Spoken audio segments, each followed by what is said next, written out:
Welcome to the second lecture in Unit 5, The Global Ocean. This lecture will cover material from Chapter 14 of your textbook. The sections are the chapter titled Ocean Water and Ocean Life. Before we get into the nitty-gritty of how the ocean system or the hydrosphere supports life on Earth, let's talk a little bit about the physical and chemical basis or the foundation for those processes. Seawater is, most folks think of seawater as quote-unquote salty. Seawater consists of about 3.5% dissolved minerals. That's actually what gives seawater its salinity, which is the scientific term for saltiness. Salinity is defined as the total amount of solid material dissolved in water, so the total amount of chemical species that aren't hydrogen and oxygen. Water is chemically, the chemical formula for water is H2O, which means two hydrogens bonded to one oxygen molecule. So all the other stuff that's dissolved, that's in dissolved form, that in water is considered salinity. It's not just the saltiness, the kind of the sodium and chloride that dominates the taste of salt water if you were to taste it. Salinity is typically expressed in terms of or units of parts per thousand, and you'll see over here this symbol here. It looks like a percent. This is a percent symbol, 0/0, but parts per thousand is a 0/2 zeros, meaning a part over 1,000 parts. So there are really percent and per thousand, or per mil is a scientific way of saying parts per thousand, are related terms. 3.5% in parts per thousand terms is 35 parts per thousand. So 3.5 parts in 100 is the same as 35 parts in 1,000, or 35 per mil, or 35 parts per thousand. The two most abundant constituents in seawater are sodium and chloride. When sodium and chloride bond together, when seawater evaporates and precipitation occurs, one of the main minerals that forms is sodium chloride. When you bond that sodium and chloride together, you get sodium chloride, which is table salt. So that's why people call it salty, or refer to seawater as being salty, is that it really is similar to what we use to season food, table salt.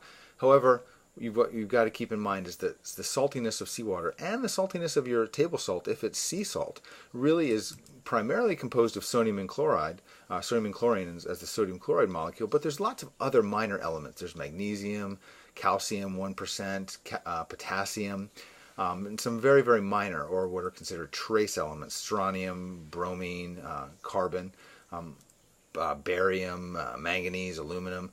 Most of the minerals, sulfate, which is a major proportion, most of the minerals that comprise the crust are what we find in seawater. In fact, that's where salinity comes from. Salinity of the oceans, or the saltiness of the oceans, actually is formed or produced by the weathering of continental terrestrial rocks. When those terrestrial rocks that we learned about in earlier chapters, feldspars, basalts, or silicate minerals, silicate rocks in general, when those weather, the chemical constituents that comprise those minerals that comprise the rocks go into the dissolved phase. Lots of sodium, chlorine, magnesium, sulfur, calcium, potassium, bromine, boron, fluoride. Basically, all of the chemical elements that predominate in the crust are what gives the ocean its salinity. Now you notice there's a distinct absence in this chart of what seawater in general would be. This is a recipe for artificial seawater, but what it does is illustrate what's really in seawater: sodium chloride, magnesium chloride, sodium sulfate, calcium chloride, so on and so forth. What you'll notice is that there's a lack of silicon in these artificial seawaters. That's not the case in real seawater. There is a silicon component, although it's not a dominant one like sodium and chlorine are. The other source of salinity in seawater is outgassing from deep earth volcanism, moving of gases, dissolved gases, from the deep earth to the surface through volcanism and volcanic eruptions. That produces a minor component of the salinity. Now, salinity, although its average is about 35 per mil, or 3.5% over the wide ocean system, or the entire ocean system, it can vary 33 to 38 per mil, or 38 to 33 parts per thousand, or 3.3 to 3.8%. Lots of reasons why local variations in seawater or salinity can occur.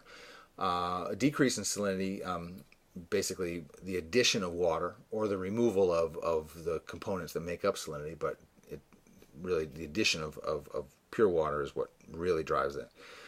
Can occur due to direct precipitation, that is rainfall or snowfall directly on surface waters, or terrestrial runoff of fresh waters, and melting of glacial ice, whether it's terrestrial ice caps or ice sheets, larger ice sheets.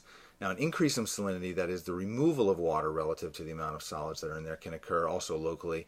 Evaporation, formation of sea ice, and ice sheets can also influence that. So you can see on the globe, you could probably take a look and say, where do I think precipitation would occur most? Direct precipitation. Well, these precipitation bands in the tropics, where what's called the intertropical convergence zone occurs, and we'll look at that in a little bit more detail in the next unit, Unit 6, the atmosphere. Where sea ice forms, you're not going to find a lot of sea ice formation in the tropics right now, but you do find sea ice formation in the northern latitude winters and the southern latitude winters. One of the most important aspects of seawater, it's a physiochemical aspect that has to do with physics as well as the chemistry, which are interrelated. Is that water has what's called a high heat capacity.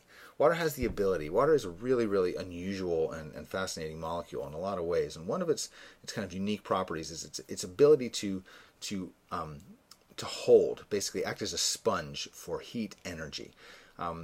It can soak up a lot of heat in areas where there's a lot of excess heat energy. And it also tends to give up a lot of heat when in areas where there's a relative lack of heat energy. So by heat energy, what I really mean is air temperature. At least in practical terms for this course. Now on the globe, you can look at the Earth, or the globe, and know intuitively where there's a lack of heat energy. That would be in places where it's cold, which tend to be in the upper higher latitudes in the northern hemisphere and the higher latitudes in the southern hemisphere. That's where the air temperature is relatively cold. And on the globe, the places where the air temperature is the warmest is right in the middle. And that has to do with how the sun hits, the solar energy hits the Earth. But we'll get to that in a little bit. What's interesting about water is that the way surface currents move, and again, we'll talk about this in great detail in the next chapter. The way surface currents move is that they soak up a lot of heat from the tropics. And as they move northward or southward, as they move from low latitude to high latitude, either moving from the low latitude tropics north to the high latitudes or low latitudes in the southern hemisphere to the south, they soak up and transport a lot of heat. This picture over here is a picture of the Gulf Stream that shows the relative water temperature. And you can see this band of incredibly warm, indicated by the red colors, incredibly warm water streaming north into the North Atlantic, heading over even toward Europe. This band of warm water actually brings a lot of the heat that's in the tropics and transports it north. And what it does is it kind of cools the tropical areas by removing heat from those regions, and it brings that heat to the north where it warms up air temperatures. So the actual ocean, due to its high heat capacity, acts as essentially an air conditioner. A transporter of heat from the tropics to the high latitudes. Now, you would intuitively say that well, if the ocean transports heats around the globe, or if the ocean has the ability to transport heat energy around the globe and moderate temperatures, both in the hotter tropics and the cooler temperate and polar latitudes, then that's pretty interesting. But what's actually even more interesting is that as that affects climate, so too does climate affect the way that circulation system operates. So as global temperatures decrease or increase, it can change the pattern with which the circulation pattern, which is called the thermohaline or the meridional overturning circulation, basically the oceanic climate conveyor belt. Climate changes can change how that system works and how much heat is exported from the tropics and moved to the polar latitudes, and how fast that rate occurs. So as we mentioned before, surface salinity in the open ocean varies from 3.3 to 3.8%, or 33 to 38 per mil. Remember, those are the same numbers, just in different units. Surface water temperatures vary with the amount of solar radiation received. Remember, this plot up here kind of illustrates it. If the sun is, imagine the sun far over to the right here in this graphic, most of that heat energy is hitting the Earth right in that kind of equatorial and subtropical band. The heat energy that's hitting in the northern latitudes is coming in straight, but because there's a bit of an angle here, there's less absorption of that heat energy. This graphic basically shows why the tropics are hotter than the temperate regions and the polar latitudes. This is a similar picture of, if you took this globe and kind of unfolded it, you would see the same thing, that the tropics really get the most of the heat from the sun, and you move north or south, and the amount of solar radiation that the globe receives is different. Now this picture in the lower left is actually a picture not of solar radiation on the Earth, but of ocean temperature. But it's a reflection of solar radiation. In a lot of ways, the slight perturbations you see over here on the west coast of South America and the west coast of Africa and the west coast of Northern California are kind of nuances having to do with ocean circulation patterns that we'll see in the next section. But they're western boundary currents, and what they do is they bring cooler waters toward the tropics. Sorry. This plot over here is a plot of the temperature of the ocean with latitude. You can see right in the center at 0 latitude, which is the pole, is the highest temperature, and as you move toward the poles, either way, south or north, it becomes cooler. What you notice about salinity is that salinity does not follow the same pattern.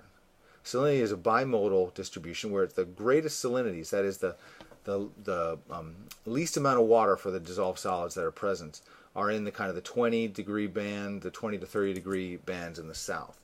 Whereas at the equator, there's a little drop, and you see that salinity at the equator is actually lower than it is higher up.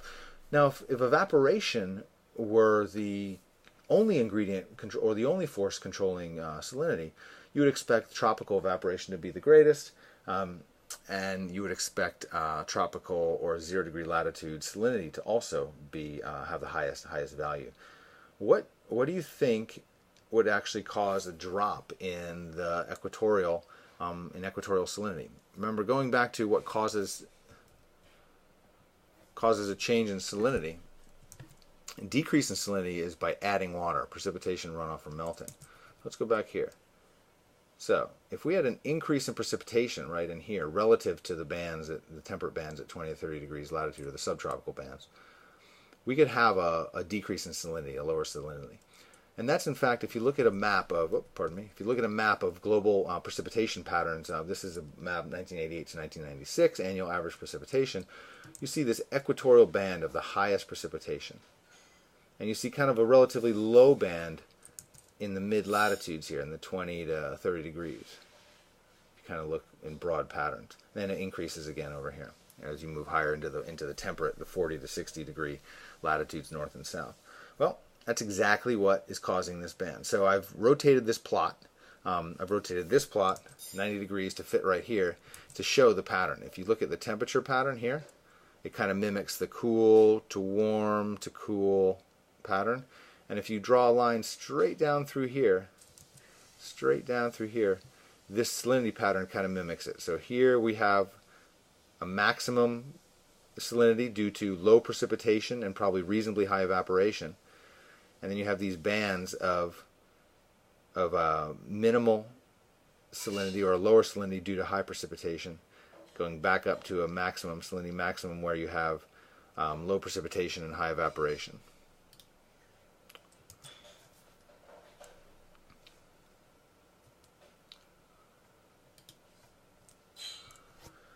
Now, Surface waters can vary with temperature and salinity, not only in horizontal space or superficial space around the surface of the globe, but also with depth. In the low latitudes, we typically have a high surface temperature, and then there's a rapid decrease in temperature with depth. And this zone of transition between high and low temperatures is called the thermocline. It's a fairly important zone, part of the zonation of the vertical zonation in the ocean. And then you have stability down lower at a lower temperature. You can see it's pretty cold, 2 degrees, 3 degrees. It's very, very cold. The high latitude, you see much less stratification or vertical zonation of the ocean. That's because surface temperatures in high latitudes are often typically very, very cold, 2 degrees, 3 degrees, 4 degrees. And so there's really no transition zone to the kind of deeper water temperatures. What I want you to remember from this sheet is that, or from this slide, is that deep water temperatures tend to be very, very similar around the globe, no matter if you're in the tropics or the high latitudes. They're very, very cold. They're not freezing, but they're very cold. And it's really the surface ocean that has most of the temperature variation. Now, there's another variation with depth that occurs in the ocean, and that is with salinity. Salinity varies in the low latitudes. It's typically at the lowest or relatively low, 1.025 grams per centimeter cubed. That is density. Excuse me, I shouldn't have said salinity. This is density of water. Now, the density of water has to do or is controlled by the salinity and the temperature. So, at low latitudes, where water is warmest at the surface, density is typically lowest. In high latitudes at the surface, where water is typically cold at its most dense point, density is relatively high. Now, in the deeper zones, in high latitudes, there's really not much change. It's very similar to deep tropical or deep low latitude water as well, kind of at this high end of the salinity range. Now, the transition zone between the low density tropical surface water or low density surface water at the low latitudes and the higher density, deeper water in low latitudes is called the pycnocline. You'll see this term cline both in the thermocline, where the temperature is transitioning, and cline here, where the pycno, where the density is a transitional zone.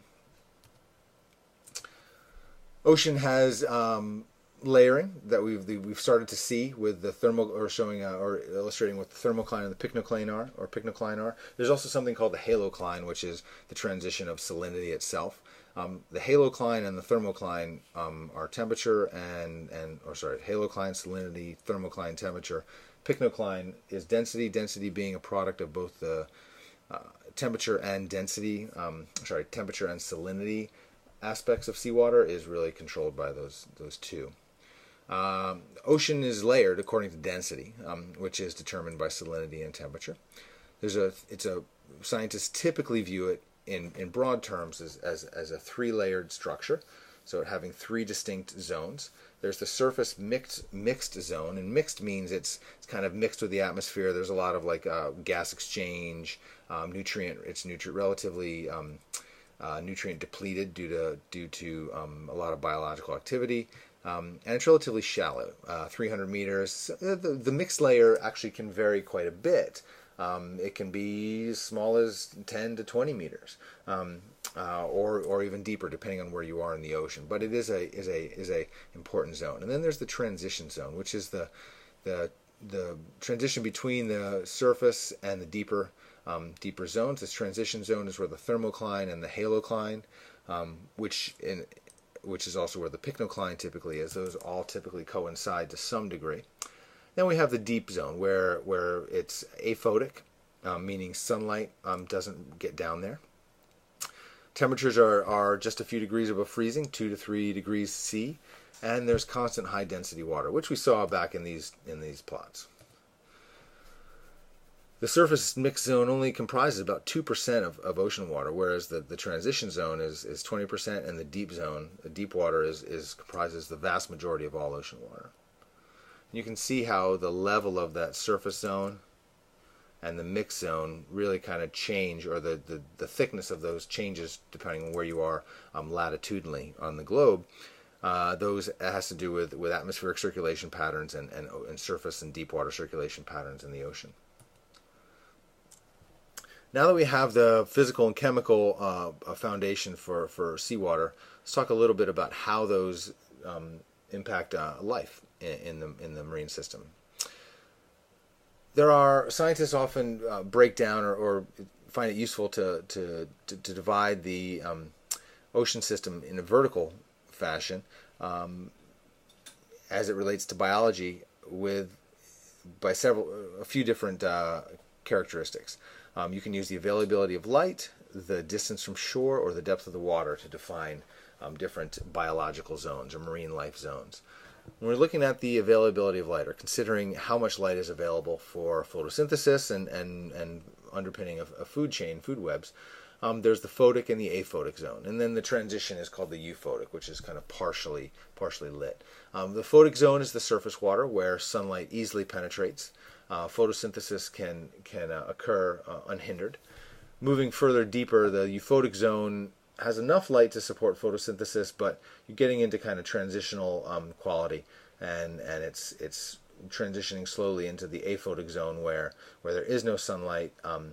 Organisms have bioluminescent capabilities, and if there is any primary production, that is fundamental capture and transition of energy, that is the base of a food chain. If there is any primary production, it's based on the process of chemosynthesis, which is different than photosynthesis, but equally interesting. Another way of looking at marine life zones is considering the distance from shore. Intertidal, neritic, or oceanic. And intertidal is kind of self-explanatory. It's the narrow strip of land between high and low tides. It's a very biologically dynamic area, as well as physically active. It's a pretty dynamic area. Lots of kinetic energy. The neritic zone is the zone relatively shallow water. It's over the continental shelf. There's a high biomass and high diversity of species, predominantly because it's nutrient rich. There's a lot of nutrients are coming in from the land. That is, nutrients are sources of energy and food that support metabolism and biology. And then the oceanic zone, which is open ocean beyond the continental shelf. There's low nutrient concentrations. It's not close to a major source of nutrients, typically. There's abundant sunlight in the surface layer, but there's just not the other ingredients that are required to support vast and diverse marine ecosystems. And then the last way of considering or dividing up marine life zones is with depth. Pelagic is all water above the ocean floor. It's organisms that are pelagic swim or float. They tend to move up and down in the water column. They can inhabit all zones.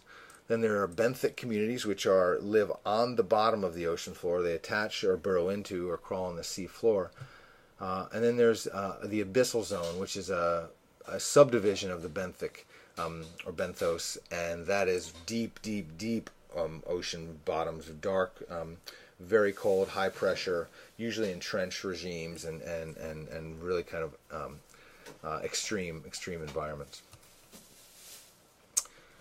The marine environment is inhabited by a vast array of organisms, both microscopic and very macroscopic, as it were.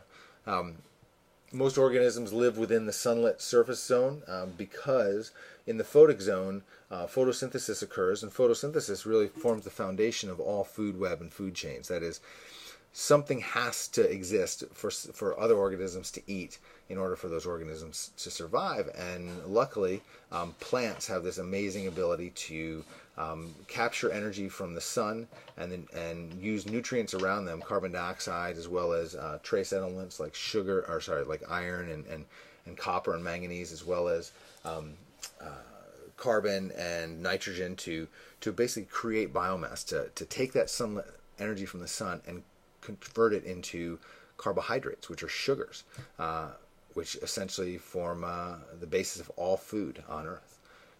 So as long as there's sunlight, there's typically photosynthesis, and as long as there's photosynthesis, there's an array of organisms that depend on that base level primary production to survive. The classification of marine organisms in general are threefold. You have plankton, especially for plankton are typically microscopic or very small in size. They They float or drift. They comprise most of Earth's biomass. This includes algae, which is phytoplankton. These are photosynthesizing organisms that drift or float. But there are animals. Zooplankton are animals that do not photosynthesize. Rather, they eat other organisms, either algae and phytoplankton or other animals. And then there are bacteria. Those are all organisms that don't have the ability to control their position in the water column. The nectin are another differentiation. Those are all animals capable of moving independently of the current. So fish are nectin. Any organism that has the ability to control its position in space and time in the marine system is considered nectin. And then there's benthos, which are the bottom dwellers, organisms that fix themselves or burrow into or crawl along the bottom. Now, I've been using this term primary productivity or primary production a few times in this talk, and primary production is a really, really important concept in oceanography and earth science in general. It basically is a reflection of the vitality or the life, the intensity of life or the intensity of living organisms, the array of living organisms in a system, because it has a lot to do with, or it has everything to do with, how much photosynthesis is going on. Primary production refers to the first step in the production of energy that is usable by biology. Okay, so human beings need to eat. If we didn't eat, we wouldn't survive. All organisms need some way of obtaining energy with which to drive their bodies. Their engines need fuel, and that's what food is. There's only one kind of organism that can make its own fuel, make its own food, and those are plants that photosynthesize. All other organisms, any organism that does not photosynthesize, does not have the ability to make its own fuel. It has to eat other organisms in order to get the fuel to sustain its biological function. Now, primary production is the term that is used to measure, or the term to describe how much photosynthesis is occurring. And it's often a reflection of how much chlorophyll, which is the pigment or the biological structure that plants use to drive photosynthesis or to do or perform photosynthetic synthesis of energy.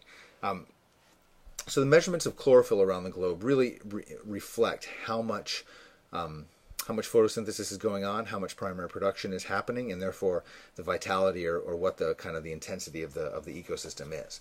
Hopefully that makes sense. And you'll notice that lots of primary production occurs along the coasts of the continents, as we said, in the neritic and intertidal zones. There's lots and lots of primary production. Up here, especially looking in the North Sea, west coast of Africa, northeast coast of South America. Gulf of Mexico is pretty decent. Look at over here in the eastern Asia.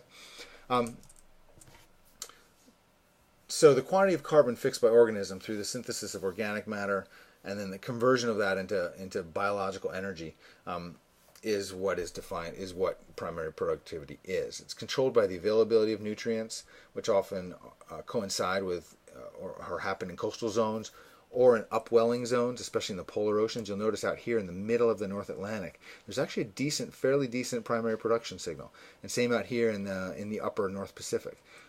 Even though it's far from land, we're out in that zone away from land.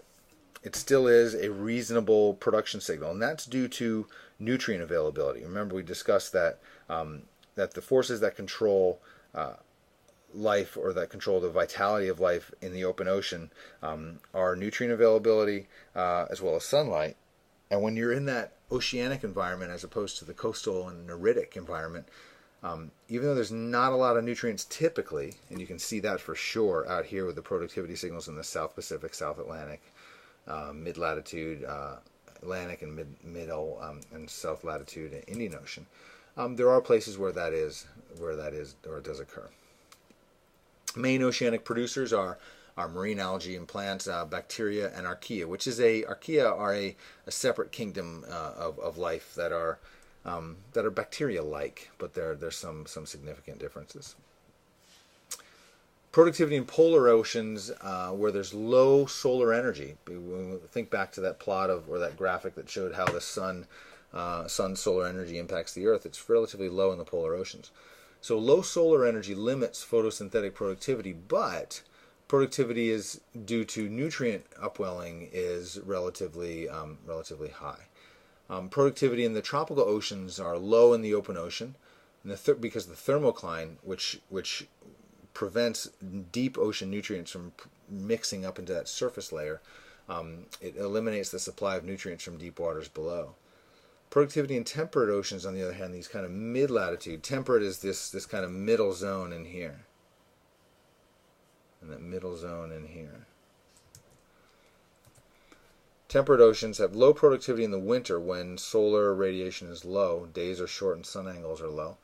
Whereas in the spring, you get spring bloom of phytoplankton due to increase in sunlight availability, increase in solar energy, and nutrient availability is strong. However, the biological bloom tends to deplete nutrients very, very quickly, and summer thermocline develops and nutrient availability becomes lower, and so you get kind of a drop in productivity in the temperate summer, which can then increase again in the fall as the thermocline breaks down and transition from deep water to surface water occurs again. You can see this in the plot. Here we have sunshine in temperate regions by the orange line. You can see in the summertime in the northern hemisphere, the sun is at a maximum. In the wintertime, it's at a low.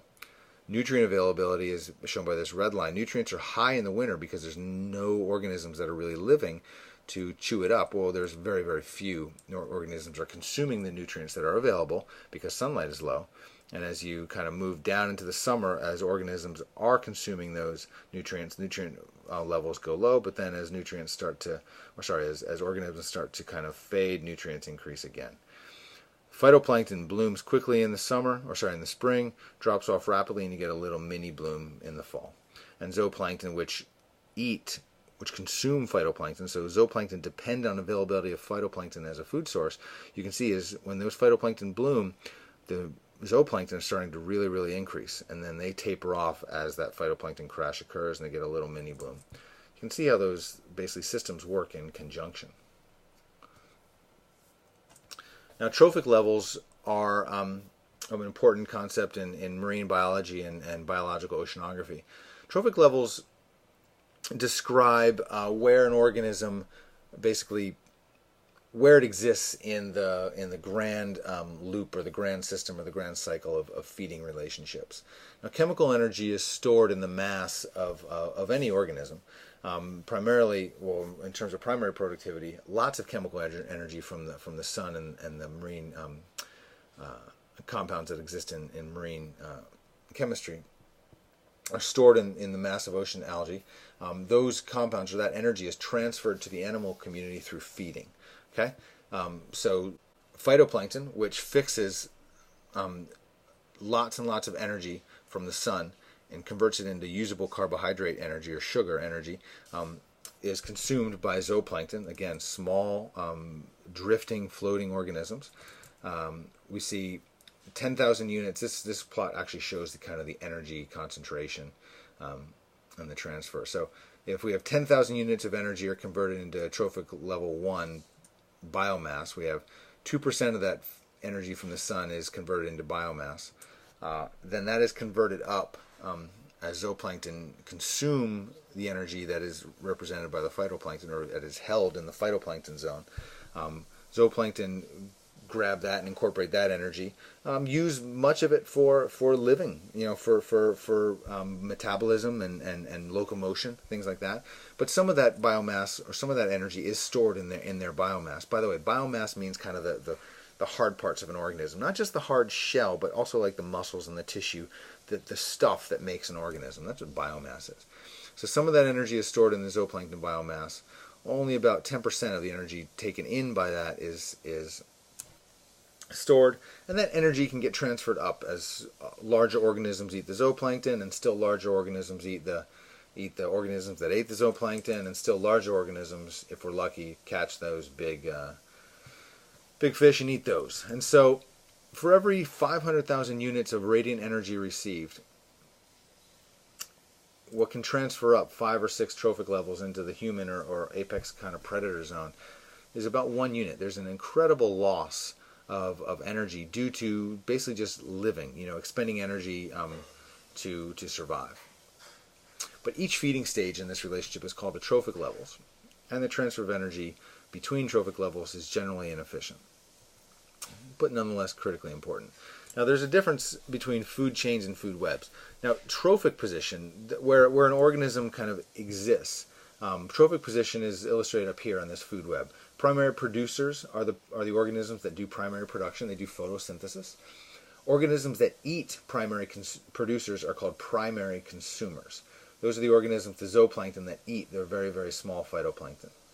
And then secondary, tertiary, quaternary, or second, third, fourth, and fifth level consumers are all kind of in their turn eating these organisms that eat the other organisms. This is really a food web where there's lots of different connections and relationships about what organisms eat. Now, that contrasts a little bit to what's called a food chain, which is a very linear trophic relationship where an organism is eaten by another, and that organism is in turn eaten only by one other type of organism. Organisms that exist in food chains where they're very, very dependent on an organism below them, or all the organisms below them in terms of their viability and survivability, so that they're around to eat, are kind of vulnerable to changes in ecology and changes in fishing.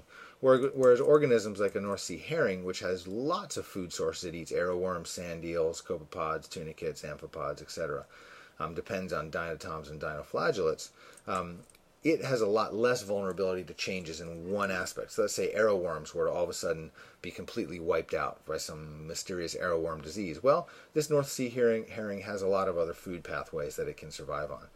Whereas with a Newfoundland herring, if this particular copepod species, Calanus, were to suffer some sort of biological crash where the ecosystem no longer supported it, if all of a sudden this copepod were to disappear relatively from the ecosystem, this Newfoundland herring would have a hard time finding food to eat. It's only conditioned and adapted to eat that.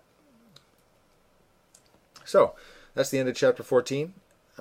We'll move on to chapter 15, which was going to talk about surface currents, wave formation, and tides.